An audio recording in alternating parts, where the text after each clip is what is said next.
Oh, aloha everyone, Joshua Hayes at bigwavetrading.com. Let's take a look at the indexes as we head, or the indices, however you want to say it, as we head into the new trading week. Happy Father's Day to all the dads out there.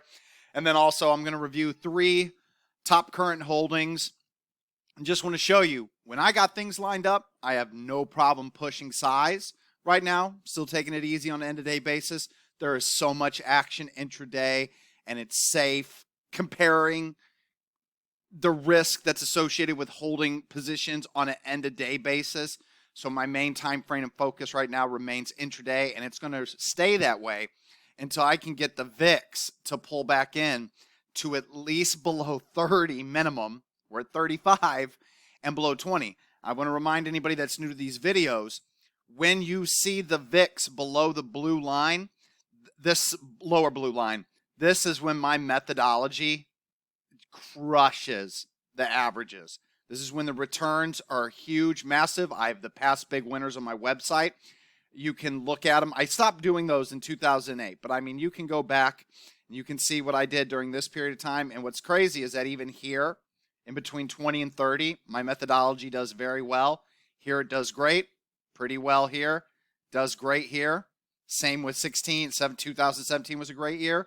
2019, it was still a good year, even though it was sloppy in the indices. This is when our V-shaped moves really started. And in 2020, I got to admit, since the March lows, it hasn't been great on my end. I've been cash heavy the entire way. I'm lagging the overall market massively, but I have certain members that are absolutely crushing the market, basically thanks to their day trading, but some of them have decided to load up on some of the signals.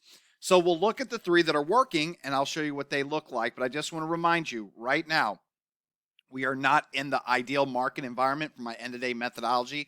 That being said, it's still not too bad. Let's go ahead and take a look at the indices overall. I just want to show you the telechart version 7 charts first, because it's a weird way of looking at the indices, but on a color basis, I can tell how well I like a market move based on what I see.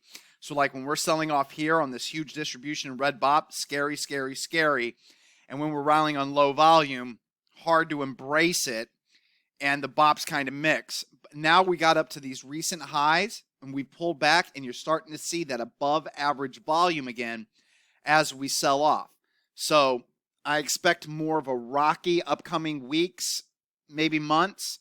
Remember, we have an election coming in November. The volatility is sure to stay high until then, especially with the state of, I guess, the social commentary in the United States of America right now. But as long as we stay in between this high and this low, we're just range bound. And really how I see it is this high and this low. We stay in between here, it's going to be tough to really pick a direction. We break out to new highs on the S&P 500 or below this low here on the S&P 500, then, more of a directional bias can be taken by me, at least on my end, regarding my positions.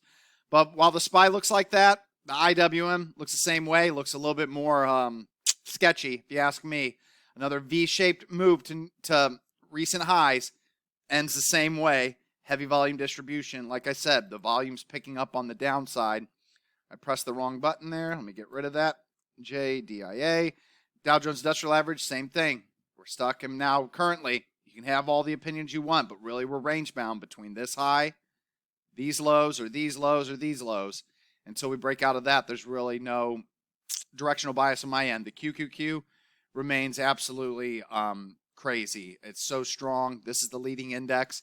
If you got to focus on any area of the market right now, it remains these NASDAQ 100 stocks.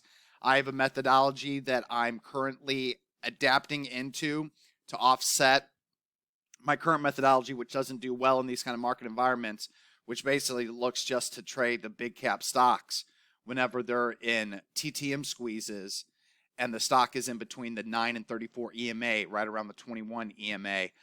It's amazing some of the returns that's come from some of these leading stocks simply by using that methodology, even though not all of them have hit their 21 EMA. I mean, like Nikola, this entire rally has never even touched its 21 EMA. It's crazy, crazy, crazy. So with that out of the way, I'm going to show you the internal indicators on Telechart version 18. Before then, we look at that monthly TSV just to show you the long-term picture of how I feel about this tape and why I'm still being a little cautious here with my personal bread and butter methodology. And then we'll look at those past big winners. So here we'll kind of stick to a daily. What I really like about this QQQ is we have perfect alignment on the moving averages. 9 is above the 21, 21 above the 34. These are EMAs. These EMAs are above the 50 SMA, 100 SMA, and 200 SMA. When things are aligned, when a market or a stock is aligned like that, you don't fight it, and you want to buy it on pullbacks. So with that being said, anytime you see a bounce at these moving averages and then a reclaim of either the open or close, that's a long setup. But I want to show you once again with the QQQ. The 21 EMA is always my guideline where I like to buy off of. This thing, even right here, the 21 EMA was 215.79. The low was 215.99. Didn't even touch it here. This is the only time since we actually made higher highs and higher lows that the QQQ has ever touched the 21 EMA. So quite crazy. But on the shortest term, you can see the TTM trend momentum, how it was really strong initially, slowly weakening. TSV still above the zero line, so it's still healthy on a daily basis. But you can see short term, lower highs confirming price action. And the PPO histogram has finally gone red. Nothing crazy there yet, but it is a sign that short term, we are weakening a little. We look at the IWM, ignore that price bar. That's obviously wrong, but all the indicators are good. You can see the TTM trend momentum is going the wrong way, and we're entering a medium squeeze. Will the squeeze resolve up or higher? We don't know, but our indicators, TSV, kind of moving lower. Our PPO histogram, it has also gone negative. The SPY, same thing, similar situation. Weakening TTM trend momentum, slightly roll over. The PPO has gone negative, and the DIA, same thing. TTM trend moving lower. TSV slowly rolling over, but still above the zero line. Same with PPO. Lead and signal line still above zero, but the histogram is negative. So what's that tell me? Tells me still looking good overall, like on a weekly time frame. If we look at the weekly here, still looking good. Still looking good. That's basically, it's just what it says. QQQ looking good. IWM looking good. DIA looking good on a weekly time frame. That's not looking great. It's looking good, but on a daily, expect a short-term pullback. So what I always like to use, just to keep it simple, we could draw tons of lines all over these charts. You could all use those moving averages. We can use the QQQ here because it's the leading index, so let's focus on it. 9, 21, 34, 50, 100, 200. All of those areas can be used as support.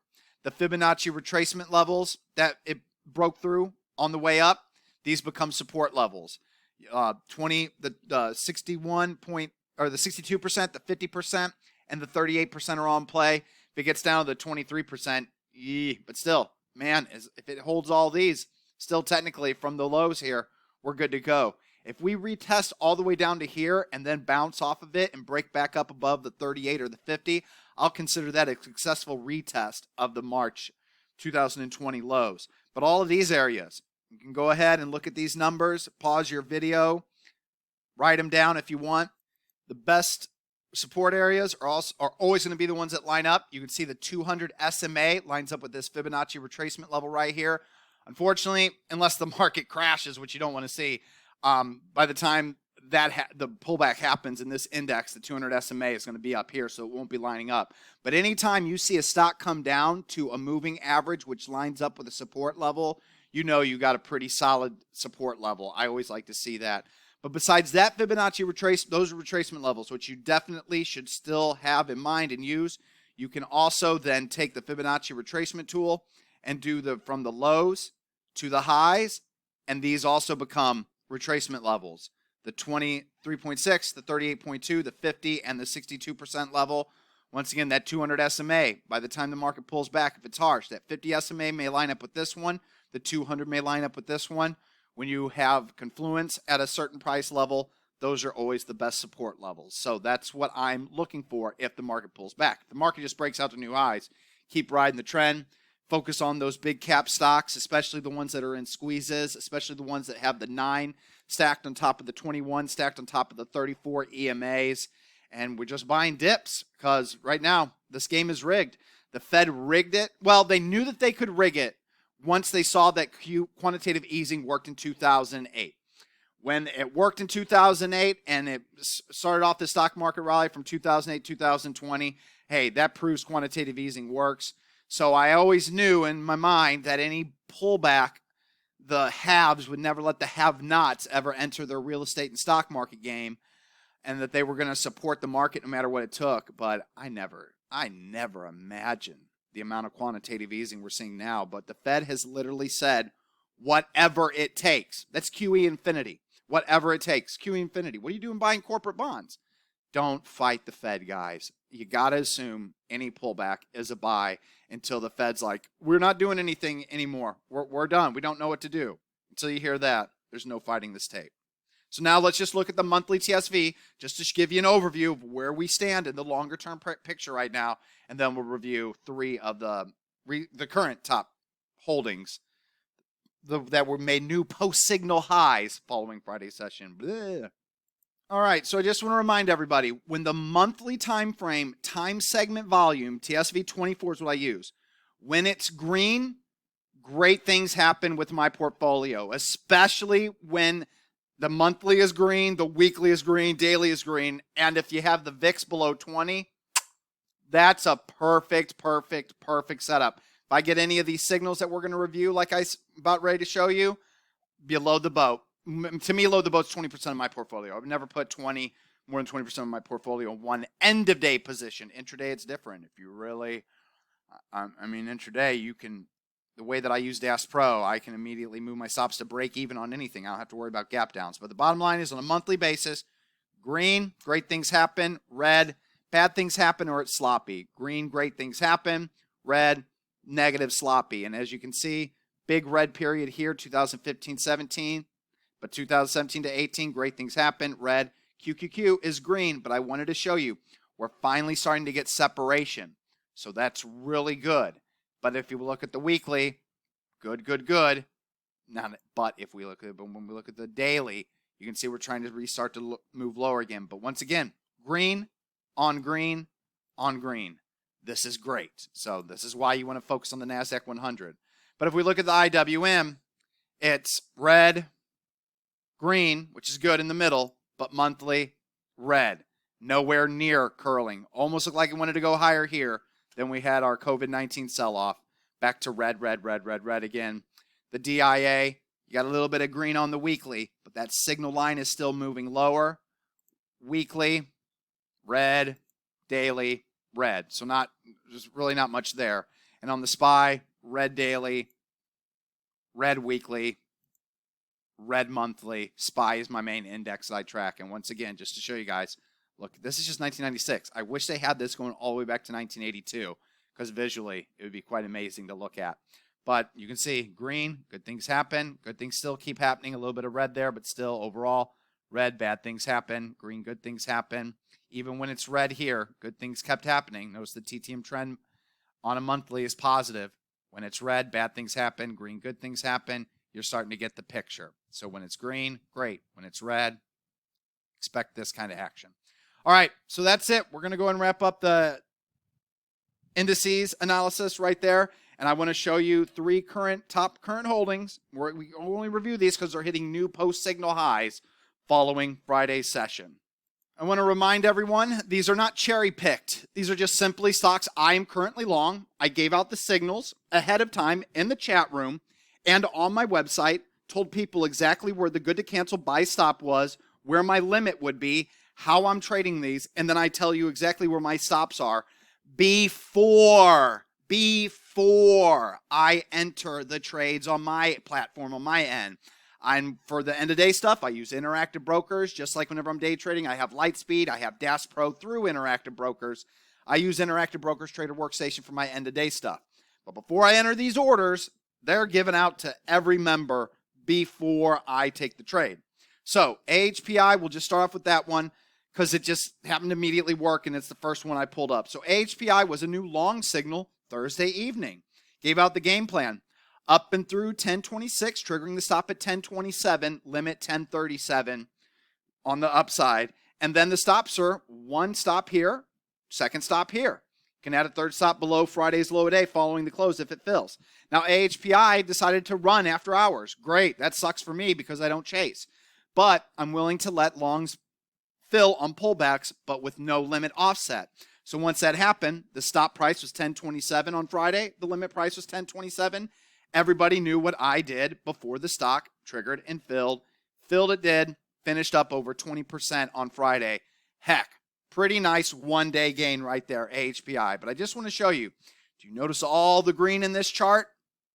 No big, tall, red volume bars. Notice all the green in this chart? Yes, this is sloppy back here, but really, this chart to me, because it's a new price level, new price discovery level, starts right basically here.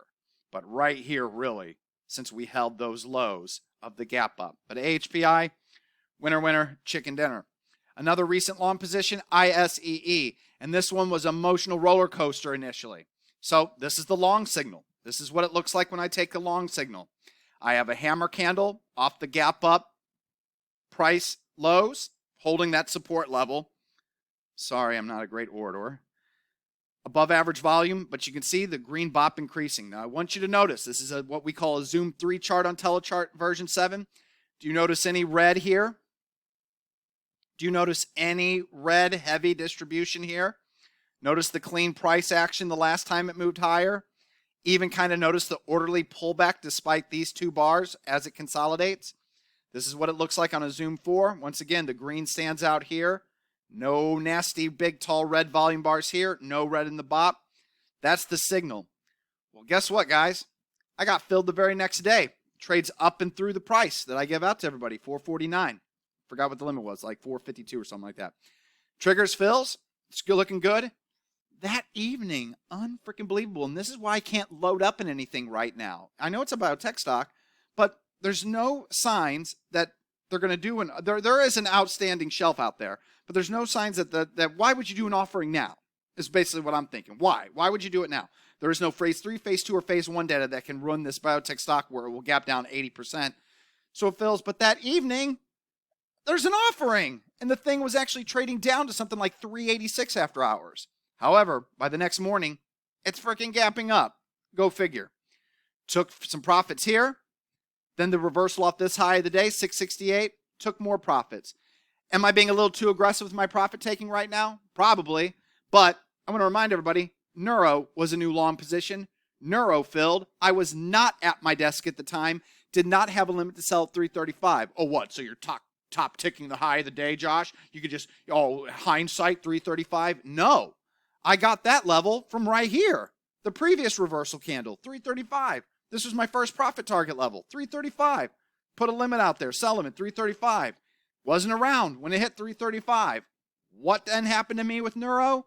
Stopped out immediately. Within 2 days, stopped out. Completely stopped out of Neuro. So instead of taking 50% where I was supposed to take 50%, it's a loss. A loss on the position. Losses happen all the time. I keep them small. Keep it moving. Rule number 1, cut your losses. Rule number 2, cut your losses. Rule number 3, always cut your losses. Rule number 4, don't chase. Rule number 5, no FOMO. And that's why I took the profits in ISEE. But I wanted to show you guys, if you're still long, 3 days, 47% gain, perfecto. Now, the last one I'm going to review is one of the very few not perfect, but great setups from what I call my perfect speculator scan. That's looking for any stock that's made a 100% move within the last 52 weeks and is within 20% of its 52-week high. PFSW triggers on this day. We reviewed this stock many times in these video lessons, so we're not going to spend too much time on it, but boom, boom. Hammer candle of strong price support, max green bop, tall accumulation bars. Yes, there's some red in this chart, but is there any huge distribution in this chart? No, not really, especially since the March lows. There's no red bop from those March lows. This is one of the rare perfect speculators signals that I've received where the stock wasn't too extended. That being said, it's still ever so slightly extended from the 20 SMA, 367, low a day, 368, missed it by a penny. So even then, it was slightly extended. That being said, excellent setup, worked out, PFSW, still hitting new, and in a little over 1 month, this is the entry, or that's the signal date, you're in the next day, little over 1 month, 91% gain. And that's the power of this methodology. And that's what it can do in a bad market environment. Bad market environment meaning things are not lined up, not bad via price action in the overall indices, even though it's not clean. So just imagine the power when things are good. All right, going to wrap it up here. Questions, comments, concerns, curmudgeons, statements you want to make, leave them below. If you haven't hit the subscribe button, hit the subscribe button. If you like the video, give me a thumbs up. I really appreciate it. Once again, happy Father's Day, everybody. Great luck in your personal trading, and I'll see you in the chat room Monday morning. Aloha.